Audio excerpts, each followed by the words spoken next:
And I want to thank you for joining me today. This session is on understanding your payload. I'm Connie Whitten, and I must confess, I am a victim of payload overload. This is not a 12-step program to ridding the baggage, but we will, however, look at key points to help define the problem and let you decide if you need to regroup. So let's get started, shall we?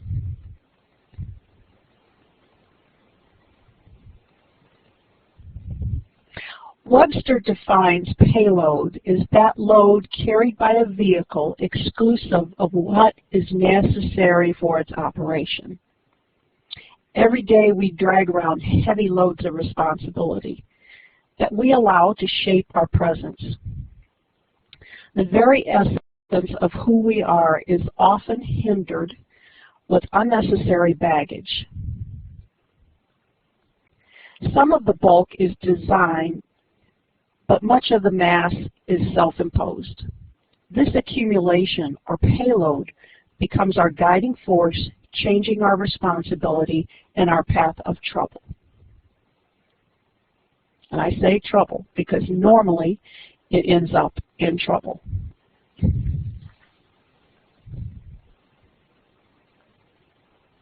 So what exactly is payload? We hear the word payload all the time. The new truck you just purchased has the capability of carrying a payload of X amount of pounds. Payload could be described as the revenue-producing portion of the cargo that is being carried. The content could be anything from peanuts to people, depending on the desired outcome. If that content is not producing a positive outcome, it is more than likely excess baggage. So just how big is your human payload?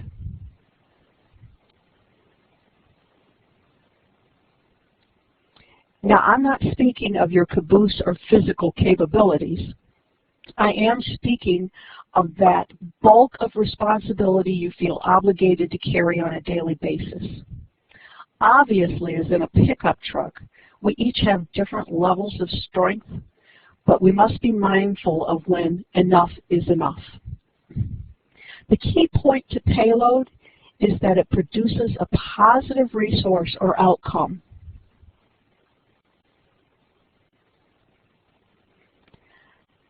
So where does overload play into the picture? Where does overload hide? What does overload sound and look like?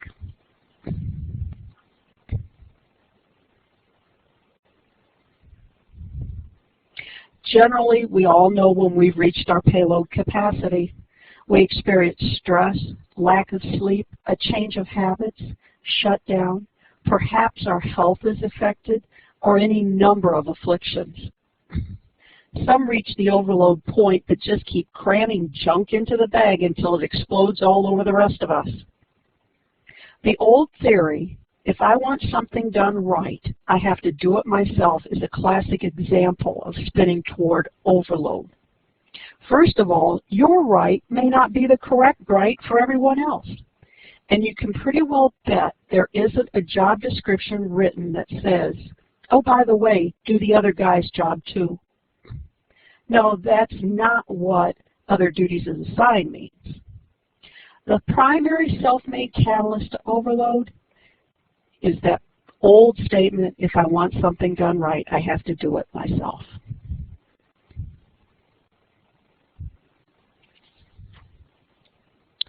We all have inherent responsibilities. These are obligations that come from being a child, a parent, a spouse, a sibling, in general, a family member. The job description varies from person to person, family to family, and culture to culture. The obligations are part of a personal payload we carry.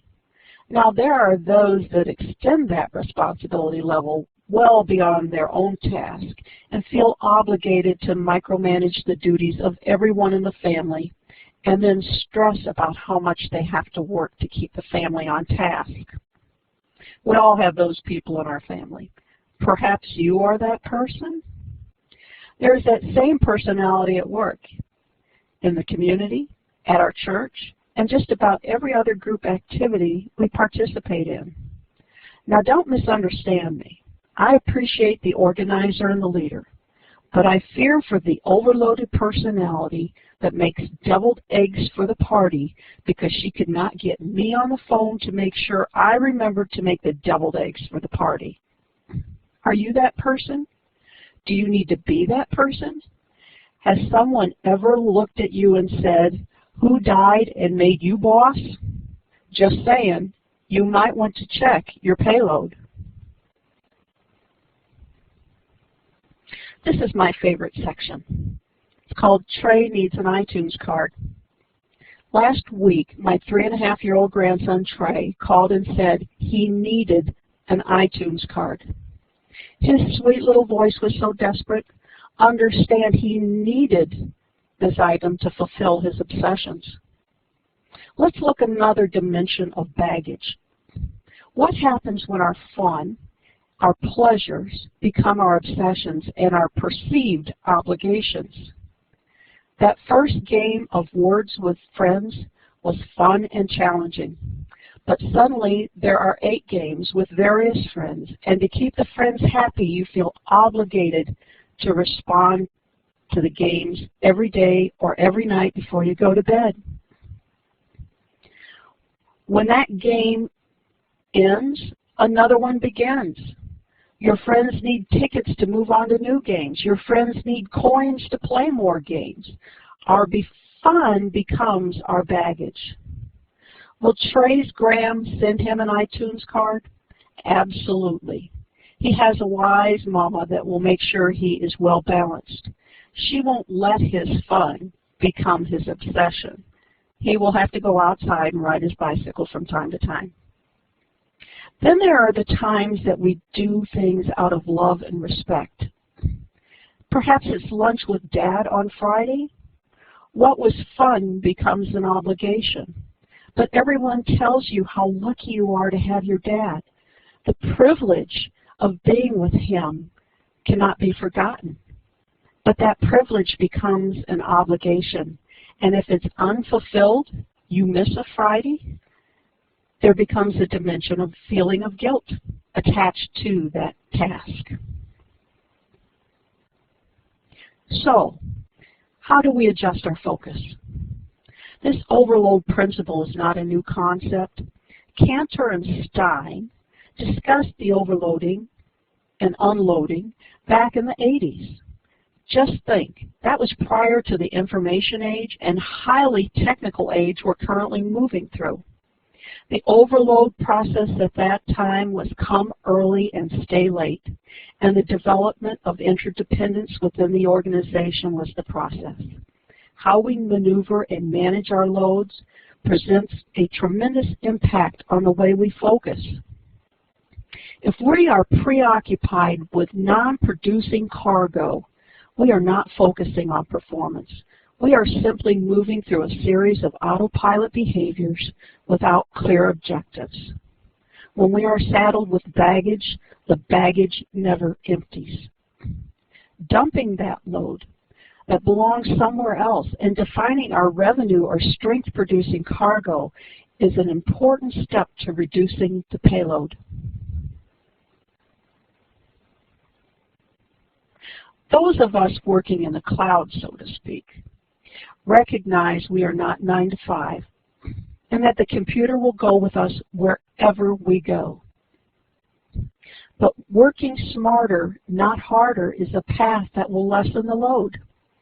There are so many outstanding tools available for adding dimension to our classrooms, but when we apply the process to overload, how much time is too much time to spend on an application?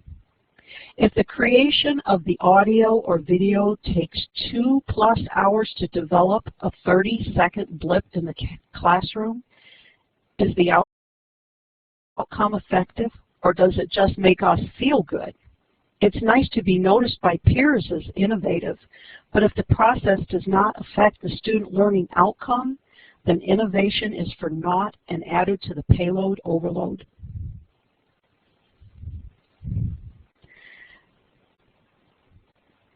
Thank you, Dr. Jim. I recognize that.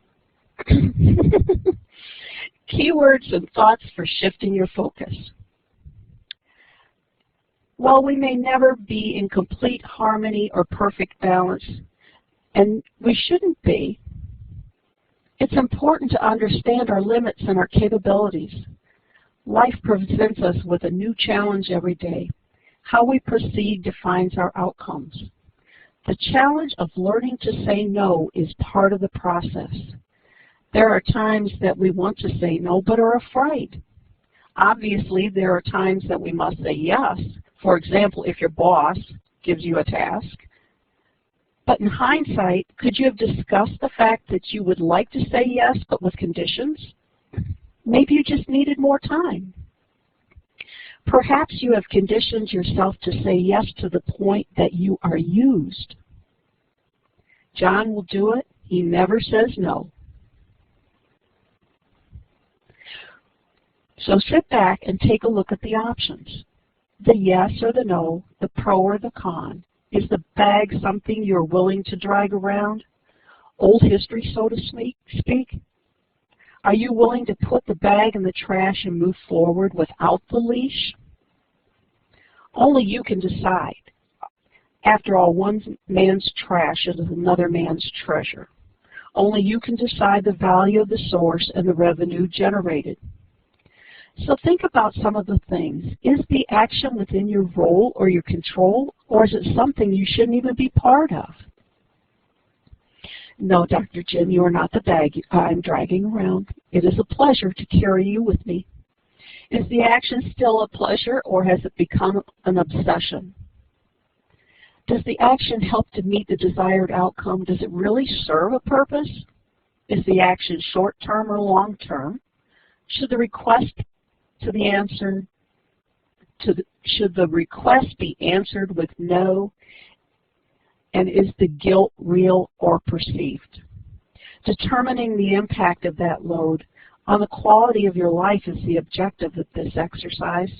How we maneuver and manage our loads presents a tremendous impact on the way we focus. If we are preoccupied with non-producing cargo, we are not focusing on our performance. Thank you for spending time with me today. Hopefully your pleasures and fun will remain just that. Once they become your obsessions and perceived obligations, it's time to step back and review your payload and approach to overload. We all have jobs and responsibilities, and we will fulfill them gracefully, but do not let your baggage determine your joy or your path. And we're finished a little bit early, so I am not adding to your overload. Does anyone have any questions?